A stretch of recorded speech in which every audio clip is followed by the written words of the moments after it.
Bom dia. Antes de começar, eu queria dar um depoimento rápido, né? Esse ano vai ser o 10º ano seguido que eu vou à Europa, junto com a AMA Internacional, para levar o movimento, eu não diria só o movimento espírita, mas levar a ciência e a espiritualidade, que é uma linguagem que o europeu consegue aceitar melhor, né? E a gente tem convivido muito com os brasileiros que estão lá na Europa, e eu digo que é muito fácil ser espírita no Brasil, mas para ser espírita na Europa é bem mais complicado. Mas a doutora Marlene tem dito uma coisa muito importante. Ela diz assim que morão junto não faz cerca. Então, às vezes, Jesus vai colocando a gente em lugares que parecem tão distantes, mas na verdade é para a gente poder, juntos, formar essa cerca aí que vai mostrar o caminho para muita gente, né? Então, os meus parabéns e a minha solidariedade com a Marta e todos os brasileiros que estão lá na Europa pregando o Espiritismo, né? Bom, essa minha fala de hoje, ela foi um desafio, na verdade, porque eu fiz essa palestra na Escola Paulista de Medicina, lá na Unifesp. Fui convidado pelo NUSE, pelo Núcleo Universitário de Saúde e Espiritualidade, para falar sobre a ética médica do terceiro milênio. Eu não sei se todas as pessoas já tomaram consciência do que está acontecendo hoje, mas infelizmente existe uma franca campanha hoje em dia contra a figura do médico. Existem alguns motivos políticos, econômicos e estratégicos por conta disso. Mas me preocupa muito isso, não apenas porque eu sou médico, mas porque eu acho que os grandes pilares de uma sociedade são formados por algumas figuras que hoje no Brasil estão totalmente destruídas. E a do médico talvez fosse a que estava melhor antes dessa campanha. Então, o primeiro que eu considero uma figura muito importante socialmente falando são os políticos, né? Porque são eles que nos representam, eles que constituem as leis e que dão o norte para a nação, né? Eu não preciso falar qual é a figura ou a imagem que nós temos dos nossos políticos, né? Isso já é patente há algum tempo. Depois, os sacerdotes e os homens da religião, né? Que alimentam ou deveriam alimentar os nossos espíritos. E a gente vê com muita alegria agora o Papa Francisco, que é uma figura que está atraindo e está levantando de novo os conceitos e os preceitos espirituais para a sociedade brasileira, principalmente, que é eminentemente católica.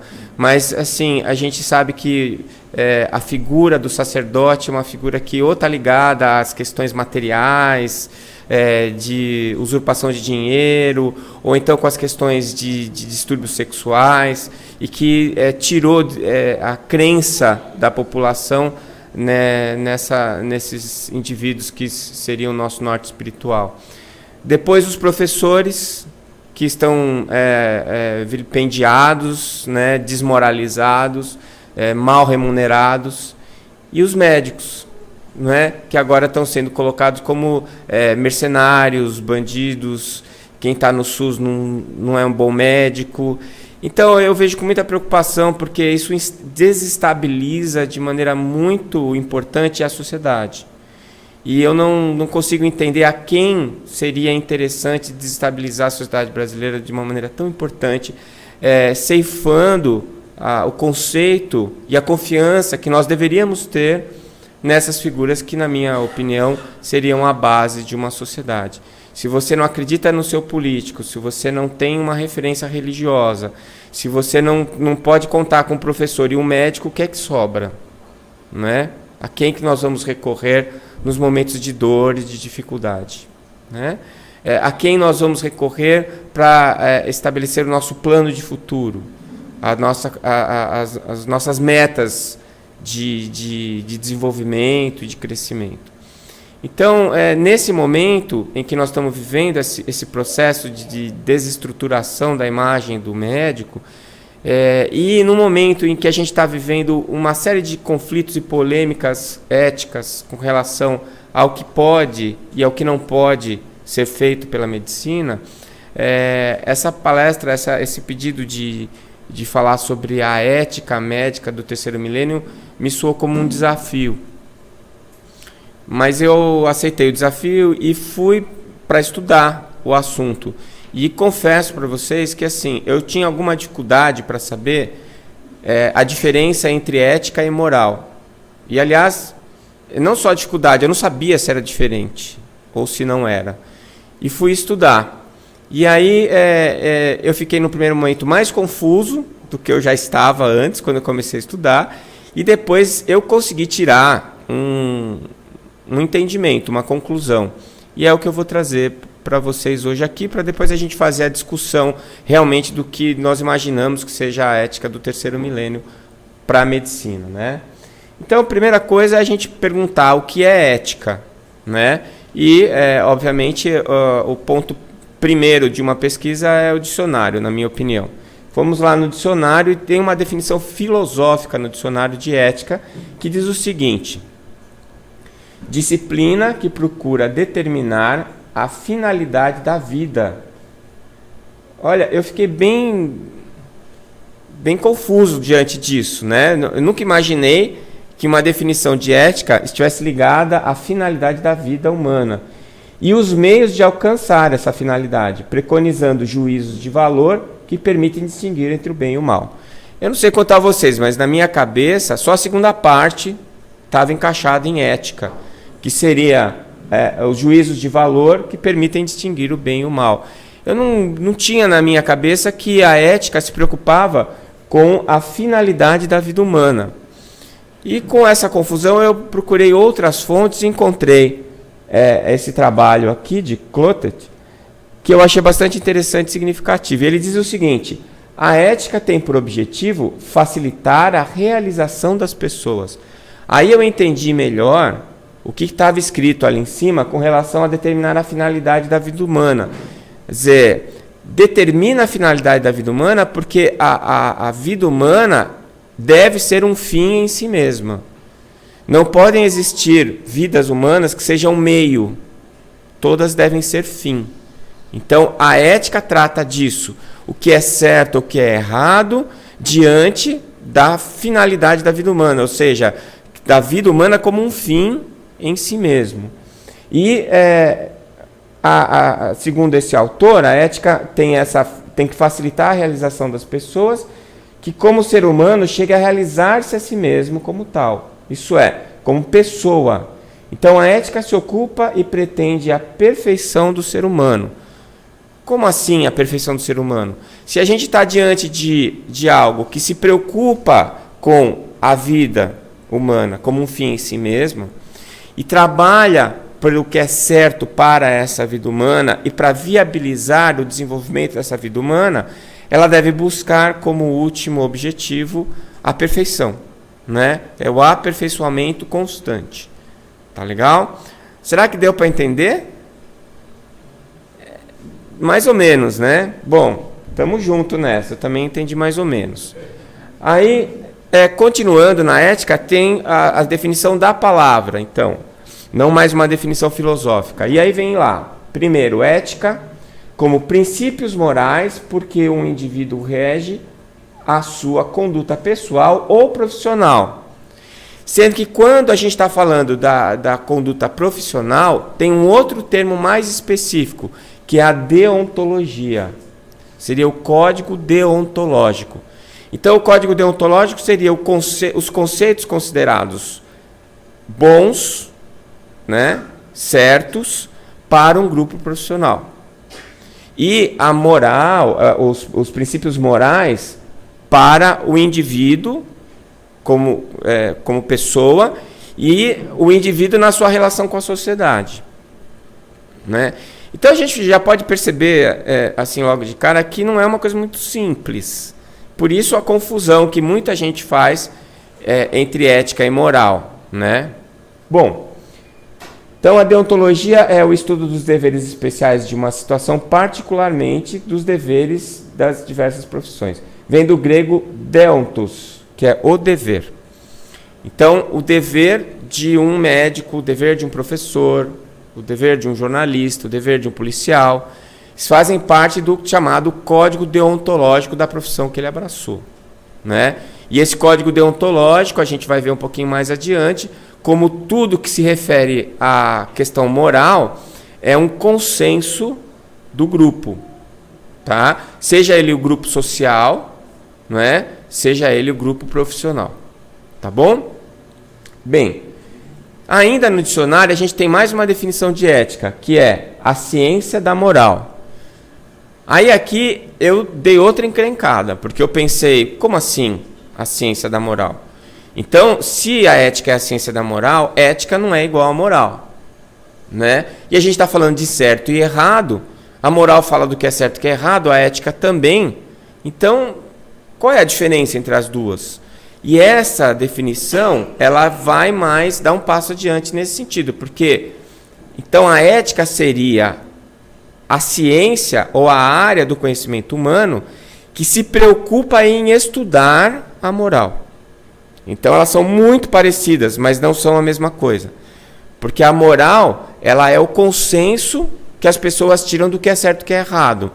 E a ética seria a discussão científica que nós fazemos a respeito desses conceitos considerados certos ou errados, né? Então a gente já começa a vislumbrar uma coisa interessante.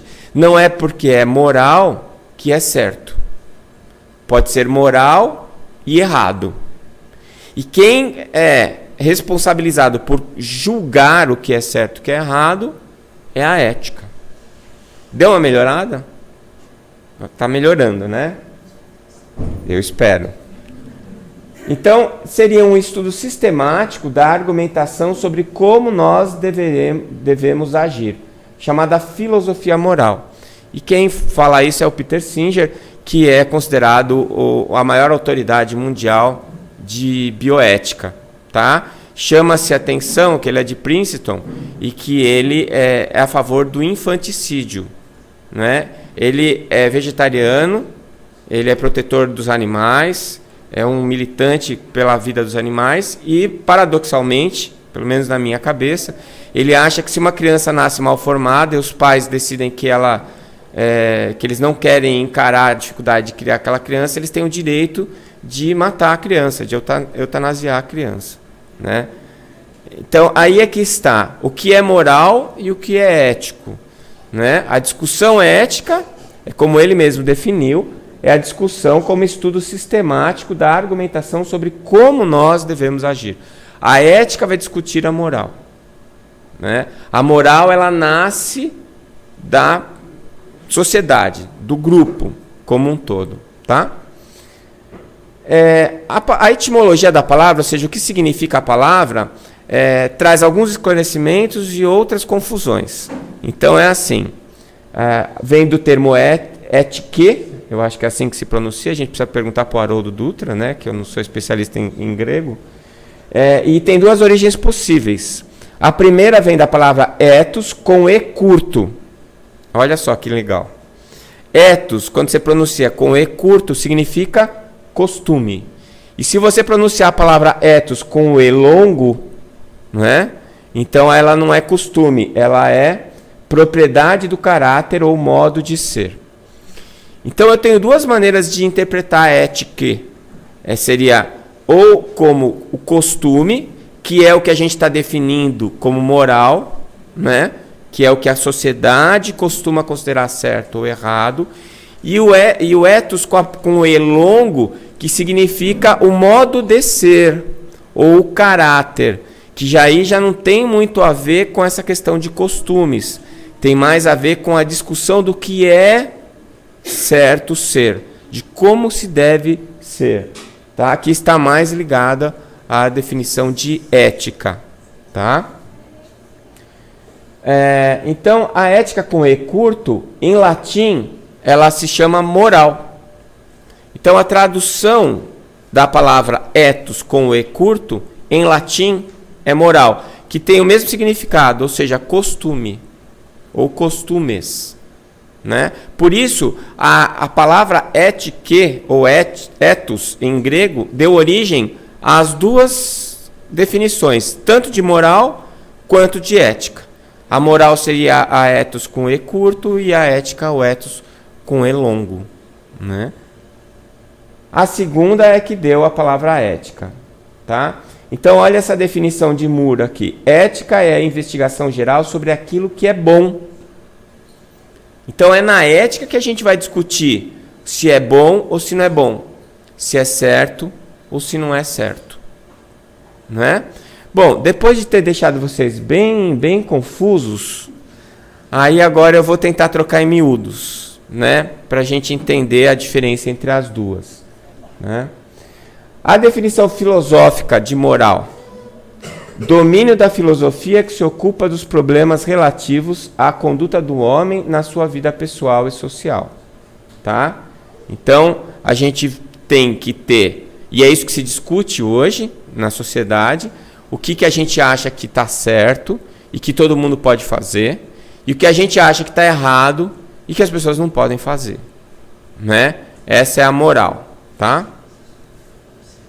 No dicionário, moral é a teoria geralmente considerada normativa do dever e do bem, né? O que é certo e o que é errado. E trata sobre o bem e o mal. Sendo que existe, tanto na ética como na moral, uma questão temporal. Porque elas não são conceitos estáticos. Primeiro porque as nossas capacidades estão evoluindo. Tem coisas que a gente nem sonhava que podia fazer e hoje a gente já é capaz de fazer e isso precisa ser definido. É porque a gente pode fazer, a gente vai fazer, ou a gente pode fazer, mas não deve fazer. E isso precisa de uma discussão social. Apesar de o homem se comunicar como nunca hoje, a gente tem uma facilidade gigantesca e instantânea de se comunicar. Olha o que a gente está fazendo. Nós estamos aqui em Campo Grande, Mato Grosso do Sul, e tem um monte de gente em um monte de lugares diferentes do mundo que estão participando com a gente da reunião e da discussão, né? Essa é uma capacidade de comunicação que há 15 anos atrás não se imaginava, né? Mas é capaz. Se por um lado facilitou a discussão, por outro lado, como é muita gente discutindo e cada um com uma opinião diferente, o consenso do que é moral acabou ficando mais difícil. E por outro lado, a velocidade com que as coisas estão acontecendo está muito grande. Então isso está gerando um certo descompasso, um certo problema, porque a gente tem que lidar com coisas que estão surgindo pela tecnologia que a gente não tem tempo de decidir, em termos de sociedade, o que pode e o que não pode. E com o passar do tempo, nós vamos amadurecendo e algumas coisas que a gente considerava certas deixam de ser consideradas certas. E algumas coisas que a gente considerava erradas passam a ser consideradas certas. Então, não só o que nós consideramos certo ou errado conta, mas em que contexto que nós estamos julgando isso, né? Se com a passagem do tempo e com as coisas acontecendo, com alguns eventos que vão mostrando para a gente que aquilo que a gente achava certo não era certo, a gente vai se transformando e transformando o nosso conceito de moral. Quem faz esse julgamento, volto a insistir, é a ética, né? Etimologicamente, o termo moral vem de costume, né? Morale, costume, tal qual o primeiro significado da palavra étique, né? Ou ethos.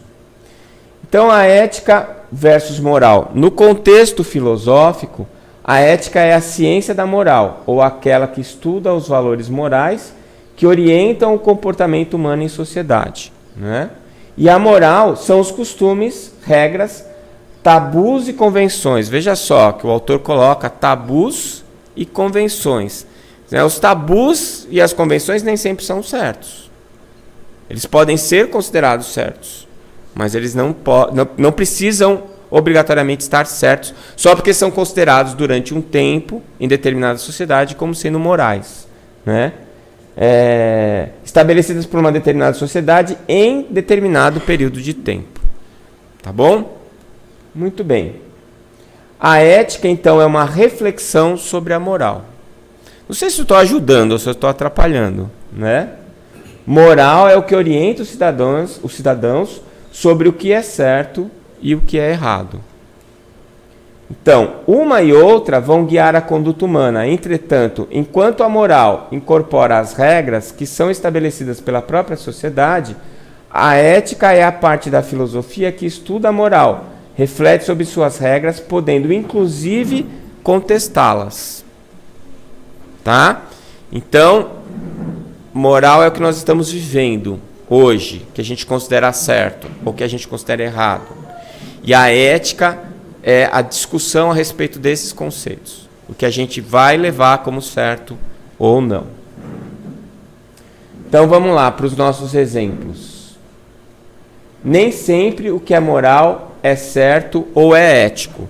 Se alguém não está conseguindo lembrar de nada a respeito disso, eu lembro para vocês de uma das páginas mais negras da história da humanidade e no Brasil, que é a escravidão. Na época da escravidão, era moral ter escravos. Não é? Era aceito pela sociedade e pessoas da alta sociedade, pessoas que eram considerados pilares morais da sociedade brasileira, tinham escravos em casa. O consenso das pessoas é que os escravos não eram seres humanos, não é? Que eles não tinham direito à liberdade, que eles não tinham direito à escolha. Isso era moral. Mas porque era moral, era certo? Eticamente, a escravidão foi correta em algum momento da história da humanidade? Não. Mas moralmente foi aceita como verdade. Então já dá para começar a entender a diferença, né? Quer dizer, apesar da sociedade considerar a escravidão como sendo correto, plausível, aceitável, para a ética e a discussão com a consciência de cada um, isso nunca deveria ter sido considerado verdadeiro ou correto, né? Tanto que hoje eu não acho que exista ninguém que ache que é normal a escravidão. Então essa evolução da sociedade com uma conscientização, ela foi conseguida pela discussão da ética. Porque é essa ética que fez a gente concluir que aqueles conceitos morais estavam equivocados e precisavam ser modificados, né? Esse é um fato histórico. Essa moça, a Rosa Parks, em 1955, morava nos Estados Unidos e ela estava voltando para a casa do trabalho, ela é costureira, e ela entrou no ônibus, e naquela época nos Estados Unidos, o ônibus tinha os lugares dos brancos sentarem. E os negros não podiam sentar no banco dos brancos. E o ônibus estava vazio. Só tinha negros no ônibus. E ela estava muito cansada, porque ela tinha acabado de chegar estava indo para casa do trabalho. E ela se sentou num banco de branco. E isso era imoral na época. Um negro não podia sentar no banco de branco. E aí ela foi chamada a atenção pelo motorista. Ela se recusou a sair do banco. O motorista parou o ônibus, chamou a polícia, ela foi presa, teve que pagar uma fiança de $10 para poder sair, e ela disparou o movimento de desobediência civil que foi liderado por Martin Luther King e que mudou a história dos Estados Unidos. Tanto que hoje o presidente americano é negro, não é? Então, vejam só, ela desafiou a moral, ela foi imoral, mas porque ela estava mostrando, através da sua desobediência civil, a invalidade do conceito moral que era vigente na época naquela sociedade. Então, em termos éticos, ela nunca esteve errada, ao contrário, quem estava errada era a sociedade americana, que estava considerando os negros como seres, como indivíduos com menos direitos do que os brancos, né? E hoje, pela própria evolução que foi produzida na sociedade americana pela ética e a discussão dos conceitos morais, ela é inclusive estampa de selo nos Estados Unidos como um exemplo de uma pessoa que desafiou a moral pela ética. Não é? E Martin Luther King foi o grande exemplo do desafio da moral pela ética, porque em nenhum momento ele desafiou a sociedade com a violência, em nenhum momento ele propôs a luta armada, em todos os momentos, ele colocou no campo da discussão filosófica como aqueles conceitos morais precisavam ser alterados, porque eles não estavam de acordo com a ética, com o que realmente é certo, com o que é bom para todos. Né? Melhorou? O que é ética, o que é moral? Então tem mais uma historinha, e essa daí é a prova final, para ver se vocês entenderam a diferença entre ética e moral. Né? Conta a lenda que o profeta Maomé estava sentado à beira do caminho. E num determinado momento chega um homem todo esbaforido, preocupado, assustado, e fala com o profeta: profeta, existem uns bandidos que estão atrás de mim e estão querendo me matar. Será que o senhor pode me ajudar? Ele pegou e falou assim: pode seguir o seu caminho que eu vou fazer o possível para te ajudar. E aí o homem saiu correndo pelo caminho. E o profeta que estava sentado na margem esquerda do caminho se levanta e se senta na margem direita do caminho. Em alguns segundos chegam os bandidos atrás do homem que havia passado por ele um pouco antes. E perguntam para ele: profeta, sabendo que ele, como profeta, não poderia mentir, porque a mentira não é aceitável pela moral. Profeta, o senhor viu passar algum homem por aqui, fugindo? E ele responde: desde o momento que estou sentado aqui neste lugar do caminho, não vi nenhum homem passar correndo.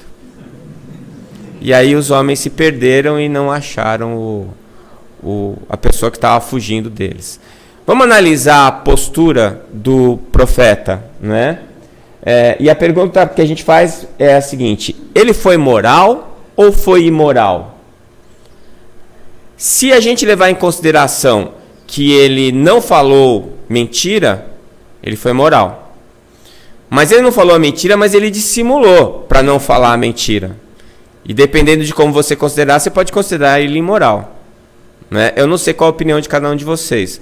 Dá para discutir isso, não dá? Se ele foi moral ou não. Mas uma coisa ele não foi: antiético. Então, antes dele seguir um preceito moral, ele discutiu eticamente aquele preceito. É errado mentir? É. Mas mais errado é entregar um homem à morte. Então, ele usou um subterfúgio próprio de alguém com alguns recursos para não ser nem imoral, nem antiético. Mas se tivesse que escolher, ele seria ético e não moral. Então, eu acho que essa história, ela fecha o que eu gostaria que nós entendêssemos dessa diferença entre a ética e a moral. Né? A moral, como sendo o consenso da sociedade, nós devemos segui-la, mas nunca sem antes discutir se esse conceito moral está de acordo com a minha consciência, está de acordo com aquilo que eu considero verdadeiro e correto, com relação a mim mesmo e às pessoas que estão ao meu lado. Então eu não posso usar a moral como justificativa para atos que prejudiquem outras pessoas. Porque a moral pode e deve ser discutida pela sociedade. E quem deve fazer isso é a ética. Né? Então, agora vamos falar de ética médica. Já que a gente entendeu o que é ética e moral, né? Vocês entenderam, né? Então, agora nós vamos... Eu sempre fico tranquilo que vai dar certo, porque assim, eu não sou muito fácil de entender as coisas. E eu preciso estudar. Quando eu consigo entender, e eu achei um caminho, eu conto o caminho que eu usei para chegar lá, e geralmente as pessoas me acompanham. Né? Porque eu não sou nenhum gênio que entende as coisas muito fácil. Então, talvez seja isso que facilite, né? Mas a ética médica, principalmente hoje em dia, ela tem sido confundida com o chamado espírito de corpo. O que é o espírito de corpo? Seria, assim, uma moral, e não ética, que determinado grupo assume para se autoproteger. Né? E isso daí não tem a ver com ética. Tem a ver com moral. E não é isso que a gente quer discutir, tá? Mas a ética profissional muitas vezes se confunde com esse espírito de corpo. A diferença que a gente tem que fazer é essa aqui, ó. Se o médico estaria sendo ético na sua profissão se não denunciasse um colega que cometesse um erro grave e matasse um paciente. Então, se eu conheço algum colega que está fazendo alguma coisa que está prejudicando diretamente seus pacientes, eu não denunciar ele é ético? Não. É antiético, né? Pode até ser considerado moral, se a gente considerar como a deontologia é a moral da profissão. Então, deontologicamente, isso pode ser aceito, mas eticamente não é, né? Eu trouxe um outro exemplo. Um policial estaria sendo ético na sua profissão se ele não denunciasse um colega que torturou um suspeito? Então, são dois policiais, um prende um suspeito e vai lá e tortura o suspeito. E o outro que está junto com ele não concorda, mas também não denuncia. Isso é espírito de corpo, né? E pode estar ligado à deontologia do grupo, mas isso não é ético. Tá certo? Não é isso que a gente quer conversar. Então, é ética ou moral? O espírito de corpo, então, tem a ver com a moral, mais especificamente com a deontologia, que é o conjunto de regras estabelecidas pela classe profissional, e assume o aspecto de moral estabelecida por seus participantes. Mesmo assim, pode não ser ética. Agora, está mais claro, né? Está mais fácil de entender. Bom, quando o Conselho Federal de Medicina publica uma resolução permitindo o aborto no Brasil, ele está tornando o aborto um ato moral. Porque é exatamente o Conselho Federal de Medicina que é o grande responsável pelos consensos deontológicos da profissão. Mas apesar dele estar fazendo isso, em termos morais, isso muda o conceito ético sobre o aborto? Será que o fato de o Conselho admitir o aborto está tornando ele ético? Ético não. Aliás, a gente faz aqui uma crítica a essa última resolução, porque normalmente, e eu sou um grande defensor do Conselho Federal de Medicina, normalmente as resoluções do Conselho são produto de uma discussão dentro da classe médica. E essa última resolução, permitindo o aborto no Brasil, admitindo o aborto no Brasil, ela não foi discutida. E se foi, o consenso não era esse. Porque quando o governo brasileiro determinou que um médico podia fazer o aborto numa mulher que se declarasse tendo sido vítima de violência sexual, sem nenhum tipo de comprovação, né? Era só a menina chegar no pronto-socorro e falar assim: eu fui estuprada e engravidei, quero abortar. E o médico teria a possibilidade de fazer esse aborto. Quando o governo brasileiro abriu essa possibilidade, estava por baixo do pano aprovando o aborto no Brasil, né? Porque era só a mulher falar que tinha sido estuprada e ela ia ter o aborto. O que aconteceu foi que não se encontrou médicos que se dispusessem a fazer o aborto nessas pessoas. E teve que se fazer um concurso público para contratar médicos para fazerem aborto no Brasil. E esse concurso foi muito pouco concorrido. Então, qual é a mensagem que a classe médica está dando para a população brasileira? Ou para o governo? Não somos a favor do aborto. E aí vem o Conselho Federal de Medicina com uma resolução que, na minha opinião, foi muito estranha, falando que não é vedado ao médico o aborto até um número determinado de semanas de gestação. Quer dizer, isso não é, na minha opinião, ético, muito menos moral, porque a moral é o consenso.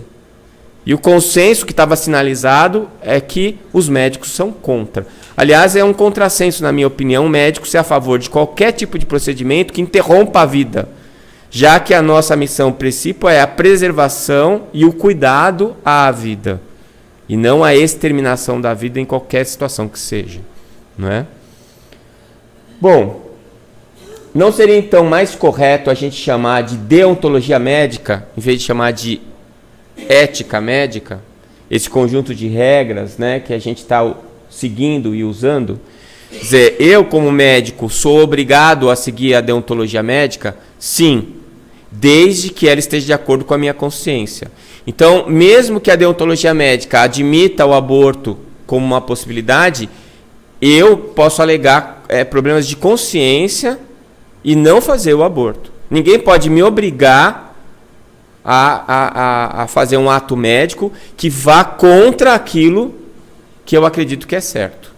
Então, mesmo que se transforme em algo moral, continua sendo antiético, não é? Pelo menos para mim. Então, a ética médica, ela traz essa reflexão dos conceitos morais vigentes, trazendo à atividade médica regras aceitas como boas, desejáveis e corretas ao profissional médico. Quer dizer, o que é que eu posso e o que é que eu não posso fazer? É preciso que haja essa regra? Claro que sim. Né? Essa é a regra, é a moral, que é a deontologia médica. Mas é preciso também que todos esses conceitos considerados corretos para a profissão sejam amplamente discutidos pela ética médica. Aí sim a ética médica. Então a ética médica seria, a deontologia médica seria o produto da ética médica. Daquilo que é discutido entre os profissionais de saúde e no caso do médico, assim como no caso dos professores, no caso dos políticos, essa deontologia ela é de interesse da sociedade e precisa ser discutida junto com a sociedade, de uma maneira que haja informações suficientes, não é? Já que ela está abarcando uma profissão, que é alguma coisa mais específica, ela deve fornecer as informações suficientes para que a sociedade possa, em conjunto com os profissionais, decidirem o que elas acham que é ético, o que é moral e o que não é moral. Né? E aí é aquilo que a gente estava falando, a gente tem uma distócia aqui entre a velocidade com que as conquistas da área médica ocorrem e o tempo que a sociedade demora para definir se aquilo é aceitável ou não. E isso tem trazido as grandes polêmicas na moral e na ética do nosso tempo. Né? Existe um descompasso entre o aparecimento das questões e o estabelecimento das regras morais. Bom, então a gente tem que ficar bem atento, porque o possível nem sempre é desejável. E hoje nós estamos na época ou na era do possível. Né? E junto com o possível vem o indesejável. E muitas vezes esse indesejável pode trazer consequências bem graves para cada um de nós e para a sociedade como um todo.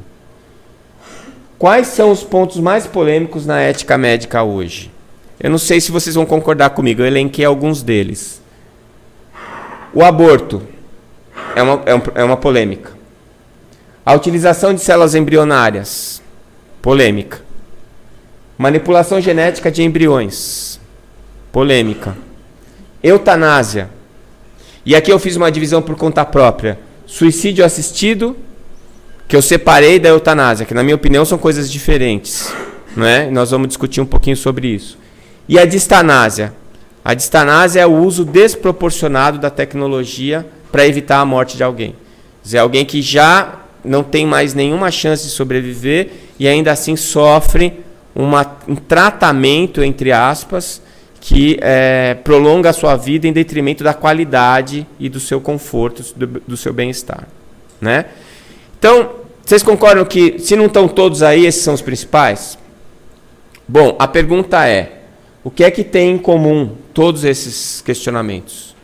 Vocês conseguem ver alguma coisa em comum entre o aborto, utilização de célula embrionária, manipulação genética, eutanásia, suicídio e distanásia? A vida. Porque nós estamos com problemas nas duas pontas, no começo e no final. Né? Por que será que existe esse problema? Esse problema existe porque não há uma definição de vida. E isso é uma coisa assustadora, mas verdadeira. A biologia, que é bio, vida, logos, estudo, que é a disciplina científica que estuda a vida, admite-se incapaz de definir vida.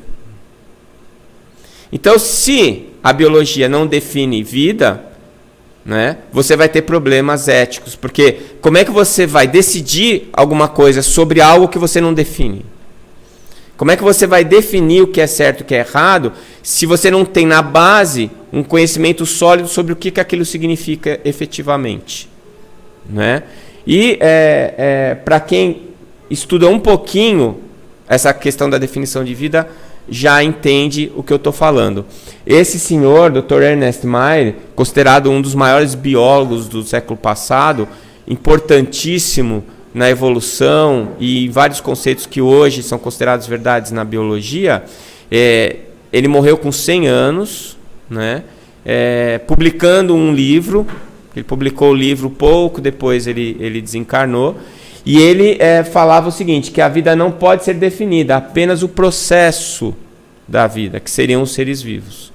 E aí ele elencou alguns itens que são considerados necessários para que você diga que algo está vivo, que é um ser vivo. Então a organização, nutrição, crescimento, reprodução, desenvolvimento, irritabilidade. Isso aqui não é irritabilidade de você ser nervosinho. É irritabilidade de você ser capaz de perceber o estímulo do meio, de você ser capaz de perceber que alguma coisa mudou no meio ambiente. E a suscetibilidade a doenças e à morte, que é meio óbvio, mas é um óbvio que precisa ser dito, né? Porque se você não sabe o que é vida, você não sabe o que é morte. Porque a morte não é o fim da vida, mas o que é vida eu não sei. Então eu não sei o que é vida, eu não sei o que é morte. E aí estão os nossos problemas filosóficos, tá? Um livro muito interessante, chamado O que é Vida, da doutora Lynn Margulis, que também foi uma bióloga importantíssima, que introduziu o conceito da cooperação na evolução, não só da competição, como foi colocado por Darwin. Ela escreveu nesse livro, ela fez uma discussão sobre o que é vida, admitindo também que a biologia não definia a vida. E num dos momentos do livro, eu já cheguei a falar sobre essa frase aqui, quando a gente falou sobre o que é vida, né, discutindo a reencarnação como lei biológica. Ela fala que uma definição última de vida seria como beijar o próprio cotovelo ou revirar os olhos para enxergar o próprio nervo óptico. Eu não sei se vocês já tentaram, mas não dá para beijar o cotovelo, né? Muito menos virar o olho para enxergar o nervo óptico. Ou seja, ela está dizendo que não dá para definir, né? Mas, num outro momento, ela diz o seguinte, que vida são ilhas de ordem em um oceano de caos. Né? Aí ela chegou muito perto de definir vida. Porque a vida é exatamente a inteligência que dá a ordem, intencionalidade, que organiza, que tem intenção. Não é? E isso não é material. Por isso, a biologia não define vida. Porque a vida não está contida no espectro de estudo do paradigma materialista. O paradigma materialista, ele estuda a matéria. Ponto. Ele nem questiona o que não é material. Ele nem discute se existe ou não. Ele não se interessa por isso. E é função do paradigma fazer isso? Sim. O paradigma é quem foca em que e o que nós vamos estudar. O problema é que os paradigmas, por serem definições modelares, adotadas por um determinado grupo para organizar o seu estudo, eles se esgotam. Porque é uma ferramenta. E conforme você evolui, a ferramenta fica obsoleta. E para você continuar evoluindo, você precisa trocar a ferramenta. É o que está acontecendo hoje. A gente está vivenciando o esgotamento do paradigma materialista, que não consegue dar respostas que são fundamentais, como, por exemplo, o que é vida? Nós estamos passando por um monte de dificuldades filosóficas, morais e éticas, porque nós estamos restritos a um paradigma materialista, que está em plena fase de transformação. Nós estamos mudando o paradigma dentro da ciência. Porque a vida, ela para ser definida e entendida, ela precisa ser vista sob um espectro mais amplo do que simplesmente o da matéria. Então, a proposta espiritualista do que é vida é essa. Fator inteligente não material, por isso não pode ser definido pelo paradigma materialista. Entrópico negativo, cabe aqui um parênteses, o que é entropia? Entropia é o grau de desordem de um sistema. E a vida, ela é entrópica negativa, ou anentrópica. É por isso que quando você tem um ser vivo, esse ser vivo ele demonstra uma organização complexa. Você vai ver as células funcionando, a fisiologia, é tudo muito complexo, tudo muito acertadinho. Quem está dando essa ordem, quem está dando essa sincronia, essa complexidade, é a inteligência, é a vida, é o fator entrópico negativo. Quando esse fator se ausenta, o que acontece com o corpo? Se desorganiza de novo. A entropia volta, porque a entropia é uma característica da matéria e a anentropia uma característica da vida, né? Então, aí a definição espiritualista fala sobre o fator inteligente não material, entrópico negativo, perene e capaz de associar-se a elementos materiais como uma das maneiras de evoluir em suas capacidades e complexidades. Quer dizer, é uma visão que define de maneira suficiente o que é vida, né? Então, onde é que está a diferença? A diferença é o paradigma. Então, a única coisa que está mudando é que você está olhando, né, querendo olhar uma célula com uma lupa. Você precisa do microscópio. É isso que está acontecendo. Então, o paradigma materialista, ele é uma lupa para observar a vida. Mas nós precisamos do microscópio para fazer isso. A gente precisa mudar a ferramenta, né? Então, essa mudança de paradigma está em curso.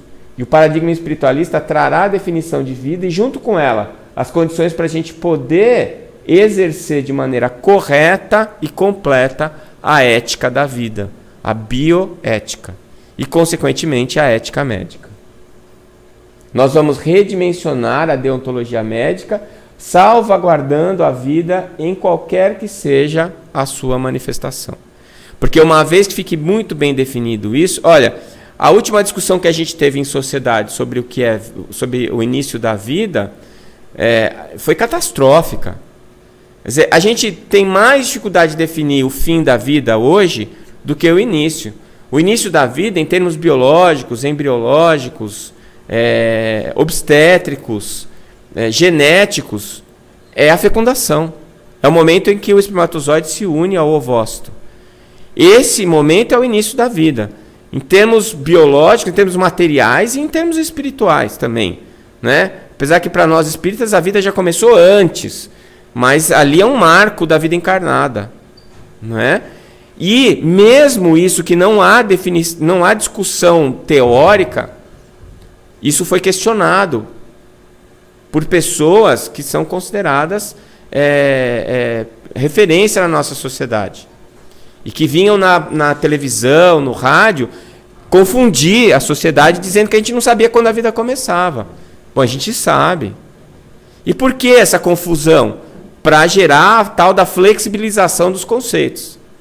Porque existe uma necessidade que é conveniente e que para ela ser suprida, ela precisa excluir algumas necessidades que não são convenientes, mas que são éticas, morais. Então você dá uma mudada no panorama para que a ética seja exercida de maneira parcial e chegue a uma conclusão moral que nem sempre é a mais correta, mas que pode ser a mais conveniente naquele momento, pelo menos para um grupo, né, de pessoas dentro da sociedade. Então o aborto. Tem gente que é contra o aborto, é a favor do aborto, e tem gente que é contra o aborto, né? Então, quem é a favor do aborto, normalmente não admite que o ato de abortar é o ato de matar uma outra pessoa. Não admite. Fala que o embrião é uma colherada de células, que é um coágulo, que ali não tem vida, que não tem sistema nervoso. Quer dizer, toda a argumentação, ela não é em cima do ato de abortar como sendo um ato de matar um semelhante. E não é um semelhante qualquer. É o filho, o seu filho. Elas não admitem isso. Porque isso é inadmissível em termos éticos. Então, onde é que vem a polêmica? No conceito de início da vida. É aí que vem, né? Sendo que está hoje com a tecnologia cada vez mais difícil a gente aceitar esses padrões aí de que o embrião não é vida, que enquanto não nasceu ainda não é um ser humano, porque hoje a gente tem tecnologia para ver o desenvolvimento deles, para estudar inclusive a psicologia fetal. Né? Tem livros sobre isso. Eles já conseguem determinar o comportamento que a criança vai ter depois que nascer pelo comportamento que ela apresenta dentro do útero, examinando a criança com ultrassom 3D. Né? Então, como é que você vai dizer que não existe uma pessoa lá dentro? Se você desenvolve até a psique dela, você estuda até a psique dela. Né? O uso de embriões. Gente, isso aqui foi uma das coisas mais deploráveis que eu já vi na minha vida. A mídia foi dizer para as pessoas que têm problemas neurológicos, paraplégicos, tetraplégicos, que as células tronco embrionárias iam fazê-los andar. Eu ouvi uma entrevista do então ministro da Saúde da época, dizendo que em 5 a 10 anos essas pessoas estariam andando. Nem 10 mil anos com células tronco embrionárias que já foram abandonadas. Ninguém mais pesquisa célula tronco embrionária, porque não deu certo. Estão se estudando as células tronco adultas. Estão se estudando as células geneticamente modificadas, as pluripotente induzidas. Essas células são o futuro.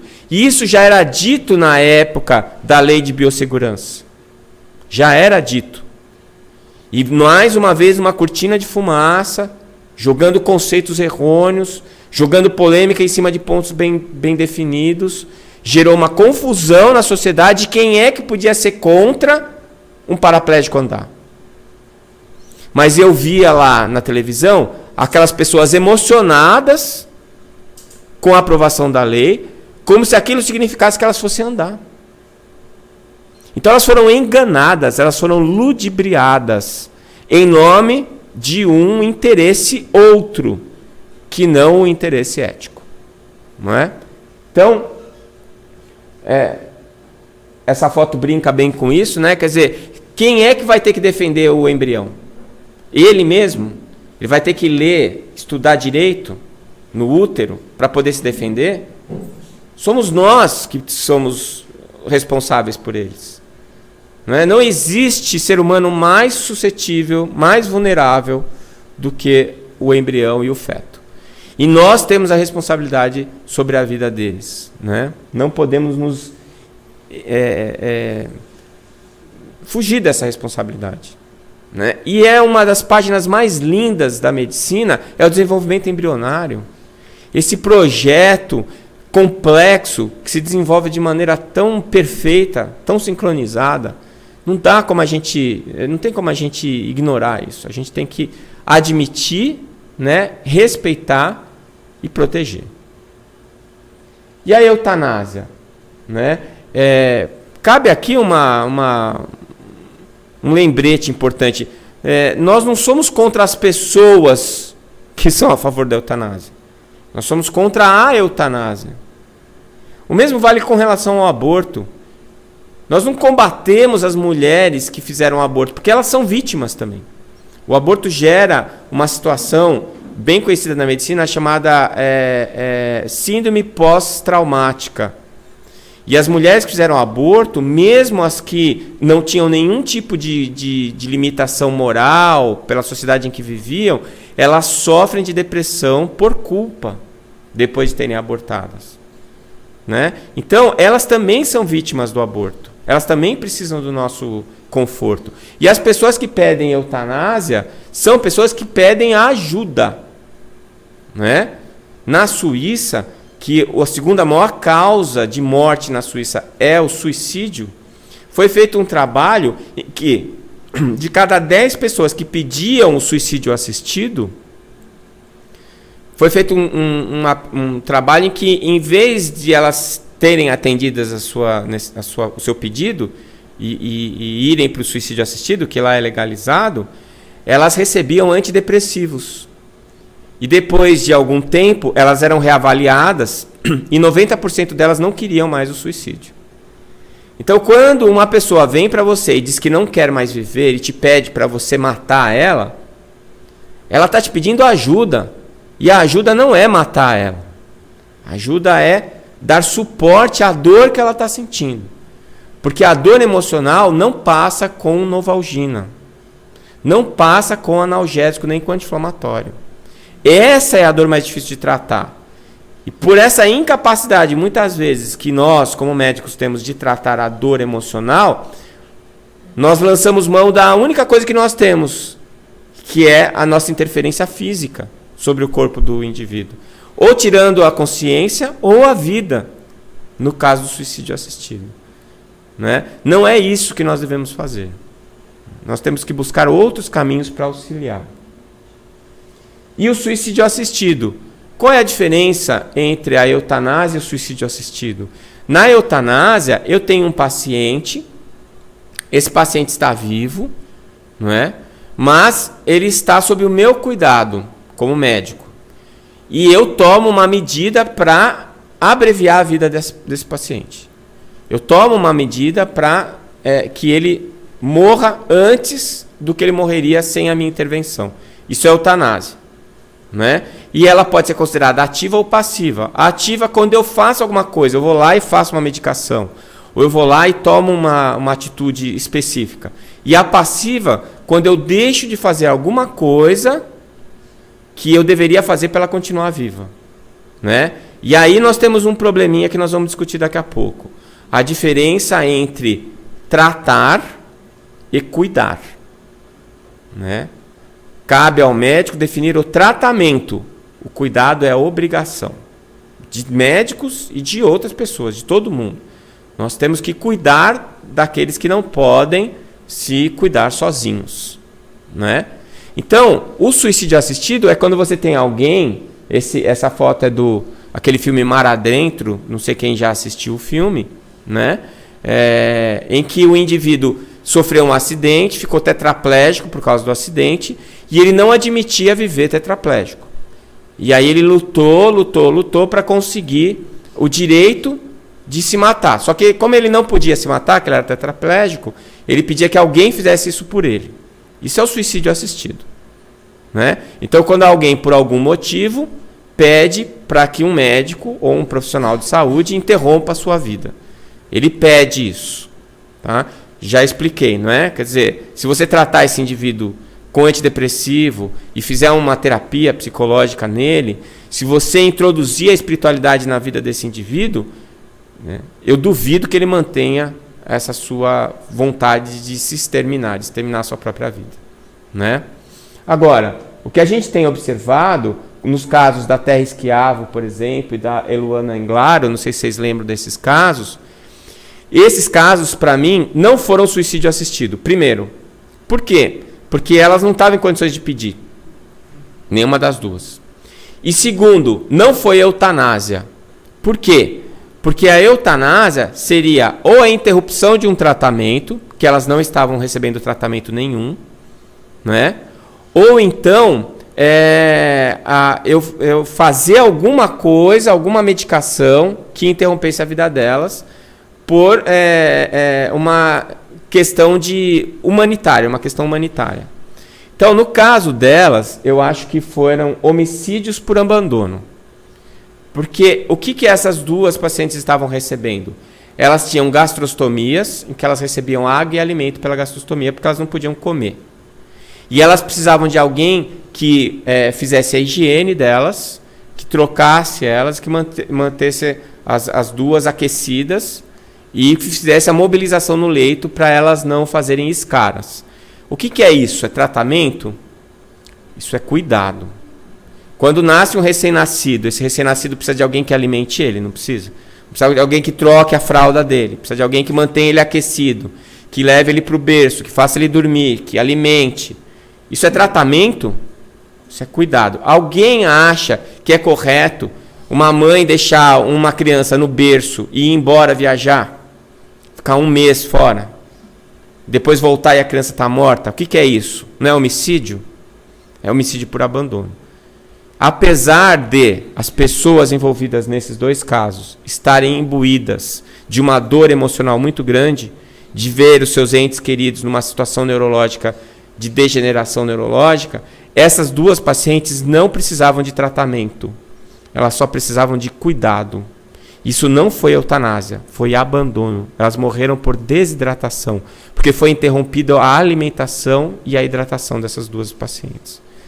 Isso, para mim, não entra na minha cabeça, nem como médico, nem como ser humano. Então, eu tenho o direito de abandonar todo e qualquer paciente neurológico que passe a ser dependente de um cuidado de um terceiro? Então, os pacientes com Alzheimer, os pacientes com paralisia cerebral, os pacientes com doenças neurológicas degenerativas, esses pacientes eles vão ser abandonados pela sociedade para morrer de fome e de sede? E a gente vai colocar um rótulo de eutanásia? Está errado. Então, eu nem acho que isso cabe na discussão. Porque, para mim, isso não é moral e não é ético, pelos conceitos que a gente já admite hoje. Então, cuidado não é tratamento. E a distanásia, que é um outro mal da nossa época. Quer dizer, hoje em dia, ninguém mais morre em paz. Vai para a UTI, profundamente invadido por sondas e catéteres, e vai morrer lá. A UTI não é um lugar para morrer, é um lugar para sobreviver. A gente só tem que mandar para a UTI aquele paciente que a gente pensa, ele vai sofrer na UTI, mas a chance dele sair é boa. Se não tem chance de sair, tem que ir para casa. A gente tem que resgatar a morte. No passado, no interior, as pessoas morriam em casa. O corpo era velado na mesa da sala. Hoje em dia parece que as pessoas têm medo de cadáver. Cadáver não faz nada, a gente tem que ter medo de quem está vivo ainda. O cadáver está lá, ele não vai se mexer. Não é? Então, a gente tem que parar com esse negócio, porque o que acontece? Um momento de crise, que é o momento da morte, a pessoa fica abandonada. Ela fica numa UTI, não vê nenhum parente, só sente dor, frio, porque o ar-condicionado lá sempre no limite, não tem mais noite e dia, está a luz acesa o tempo inteiro, e ela convivendo com a morte. Gente morrendo do lado dela o tempo inteiro. Se não existe mais uma perspectiva de melhora, ou ela fica na enfermaria com a família, ou ela deve ir para casa com todo o suporte de cuidado para que ela possa morrer junto dos seus familiares. Então, a distanásia, esse uso desproporcionado, também deve ser combatido. Não é uma coisa simples, viu, pessoal? Muitas vezes você não sabe se o que você tomar uma medida, ela é distanásia, ou você não tomar a medida, é uma eutanásia passiva. É muito complicado isso. Né? É muito difícil. Em determinadas situações, o julgamento é muito tênue. Para algumas pessoas é uma coisa, para outras é outra. Mas aí é que tem que entrar a sua ética. Você discutindo com você mesmo, o que é que você faria se fosse seu pai? O que é que você faria se fosse você? O que é que você gostaria para você? E aí sim, aí você vai tomar uma medida ética, mesmo que não seja considerada moral pela sociedade. Então, diante de tantas possibilidades invadindo o nosso cotidiano, muitas vezes assumir uma postura ética pode parecer uma atitude retrógrada de radicalismo religioso e até imoral diante de uma sociedade confusa. Eu trouxe essa charge que foi colocada na época da célula-tronco, que muita gente olha, acha engraçado. Eu acho trágico isso. Trágico. Porque é uma distorção de todas as maneiras. Primeiro, um iludido que acha que uma pesquisa científica vai resolver o problema dele. A ciência, ela não cuida de descobrir o que ainda é incógnito. Se é incógnito, como é que você pode garantir que vai dar certo? Então já é uma mentira de saída. E segundo, utilizando, como eu falei no começo, uma figura importante da sociedade, que é o religioso, que vai dar a base espiritual para aquela comunidade, colocando ele numa situação de errada, de impedimento do progresso. Né? Então, temos que tomar muito cuidado com isso. E eu vi muitos muitas pessoas da comunidade espírita assumindo posturas chamadas de vanguarda, entre aspas. Senão, o espiritismo não é retrógrado. O espiritismo não fica com esse radicalismo religioso. Mas o espiritismo, ele nos incita à ética. Ele nos incita à discussão do que é realmente correto ou não ser feito. E no caso, você usar embriões humanos, seria esses embriões serem meio. E as pessoas que seriam tratadas com as células dele, fim. Então você está dividindo de novo as pessoas, você está categorizando as pessoas. Tem pessoas que valem mais, pessoas que valem menos. É o que nós fizemos na época da escravidão. É o que foi feito no apartheid. Está errado. E nós não podemos nos omitir quando vemos que algo está errado. Nós temos que ter coragem de admitir a nossa postura ética diante da sociedade das pessoas. Mesmo que isso possa parecer contra a onda de moda que está sendo observada na sociedade naquele tempo e naquele espaço. Tinha um professor meu, o professor Amauri, ele falava assim: Décio, a pior coisa que pode existir é moda na medicina. A medicina não pode seguir a moda. Está na moda usar tal terapia. Isso está errado. Não existe moda na ciência, muito menos na medicina. Na medicina existe o certo e o errado.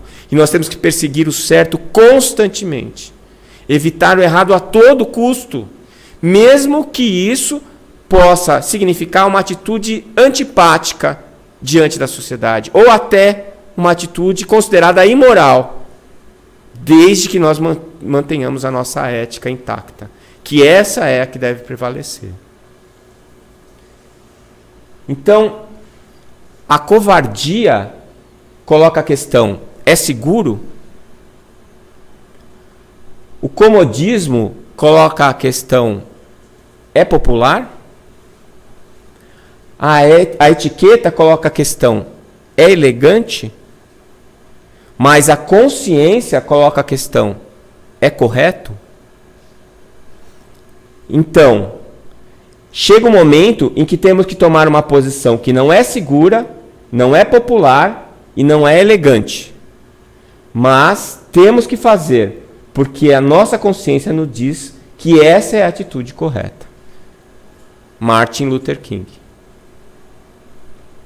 O momento de nós mostrarmos a nossa postura como espíritas e como cristãos é no momento em que nossa postura vá contra a moda, a etiqueta, a segurança, o comodismo. Mas que lá dentro nós sabemos, pelo que nós acreditamos, pela nossa conversa com a nossa própria consciência, de que é aquilo que nós devemos fazer porque é aquilo que é o correto. Por isso é que eu espero que a ética médica do terceiro milênio seja aquela ditada pelas nossas consciências e não pelas nossas conveniências. Eu espero ter contribuído com o tema e que tenha sido útil para todos vocês. Muito obrigado.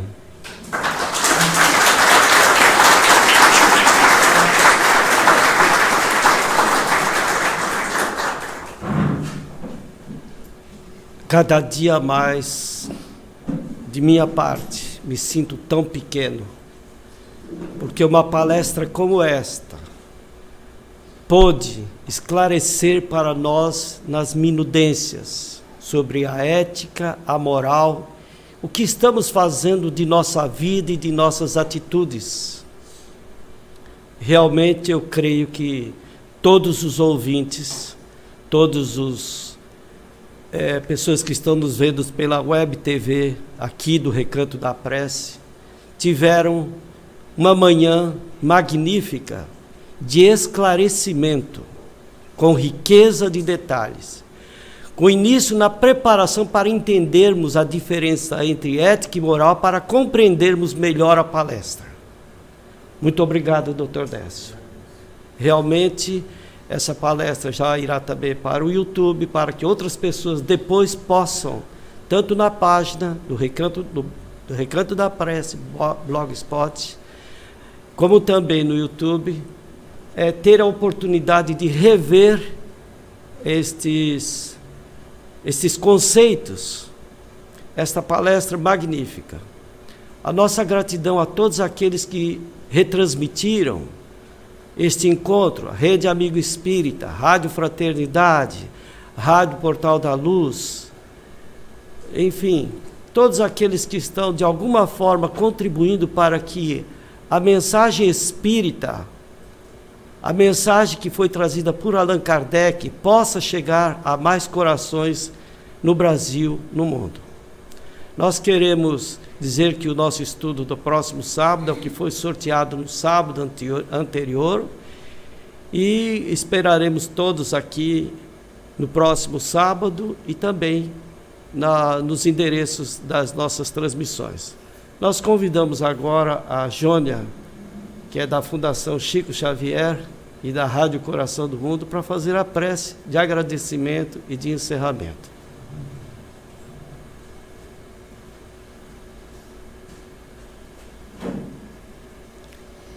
Encerrando então esse nosso encontro, vamos agradecer por esta oportunidade de estarmos aqui reunidos, de analisarmos um tema tão significativo e vermos a adequação destes conceitos na nossa vida. Agradeçamos a Jesus por este dia maravilhoso em nosso país, cheio de luz, de harmonia e de paz, e que se comemora o dia da protetora da Igreja Católica, Nossa Senhora Aparecida, que representa a nossa cultura e as nossas tradições. Peçamos a ela e aos espíritos responsáveis pelo nosso país, para que ele seja o coração do mundo, pulsando, vibrando para todos os países, para todo o nosso planeta, amor, tranquilidade e paz. Que Jesus nos abençoe e nos faça cada dia pessoas melhores, otimistas, felizes, representando a paz e a harmonia. Em teu nome, Jesus, encerramos mais um nosso Evangelho aqui do Recanto da Paz. Que assim seja.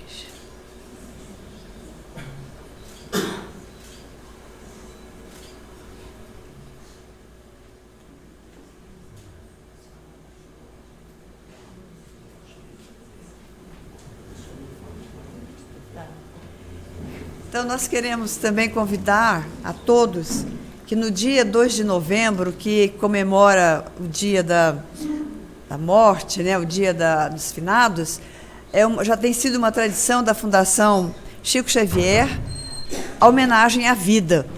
Então, nós fazemos um show lá no Glauci Rocha, Chico Xavier, A Arte do Amor 3. Vai ser o lançamento do disco das crianças lá do Discípulo de Jesus e da Federação Espírita de Mato Grosso do Sul. A apresentação da bailarina Renata Genot, do Casa de Sheila. Corais, bandas, e encerrando o show, nós vamos ter a apresentação de Tiago Brito, que vem do Rio de Janeiro para participar conosco. Então, nós temos ingressos aqui na Arte Técnica e queremos contar, e temos espaço para todos, para divulgar, né? Para levar essa mensagem e para participar conosco deste dia encantador, que vai ser o dia 2 de novembro, no Teatro Glauci Rocha, no nosso terceiro encontro, Chico Xavier, A Arte do Amor.